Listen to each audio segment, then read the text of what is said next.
కూడా దెబ్బతినింది. దానివల్ల ప్రాజెక్టుకే ప్రమాదం. దాన్ని కూడా పూర్తి చేసే బాధ్యత తెలుగుదేశం పార్టీ తీసుకుంటాం. కొమ్మరపూడి, కొండ్లపూడి, దేవరపాలెం, దొంతాల లిఫ్ట్ ఇరిగేషన్ పూర్తి చేస్తాం. కనగిరి రిజర్వాయర్ లో పూడికి తీయాలి, రిపేర్ చేయాలి, చేస్తాం. దగదర్తి విమానాశ్రయం నేనే ఫౌండేషన్ వేశాను.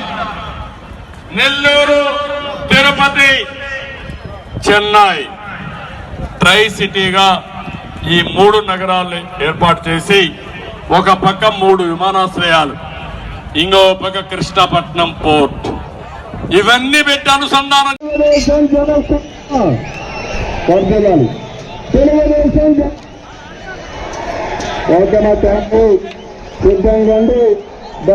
పేరున అందరికీ చేసుకుంటూ అందరికీ నమస్కారాలు. జై హింద్. అదే మరిగా తెలుగుదేశం జనసేన ఐక్యత వర్ధిల్లాలని చెప్పి చెప్పాలి. తెలుగుదేశం